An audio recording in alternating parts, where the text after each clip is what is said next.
কথা বলতে চাই। দেখো বন্ধুরা, কাঁঠালটা কত বড়। কে কে তোমরা কাঁঠাল ছাড়াতে পারো একটু কমেন্ট করে জানিও তো। কত দাম হতে পারে এই কাঁঠালটা, তোমাদের কোনো আইডিয়া আছে?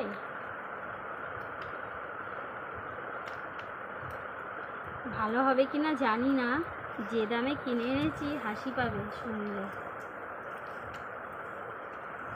দেখো তোমরা কিভাবে আমি ছাড়াচ্ছি কাঁঠালটা, এ বছরের প্রথম।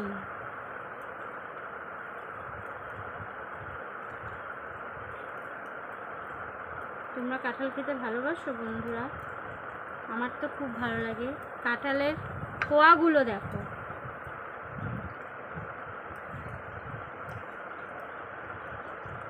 আমার মেয়ে পুজো দেবে, প্রথম ফল যেহেতু। দেখো দেখো তোমরা, কটা দেবো? 10টা? 9টা, 6, 7, 8, অনেকগুলো আছে। 9 দে, দিয়ে দে। দেখো তোমরা কত সুন্দর, দেখেও কত ভালো লাগছে। টাটা, ভালো লাগলে একটা লাইক, একটা সাবস্ক্রাইব করে দিও। Bye bye.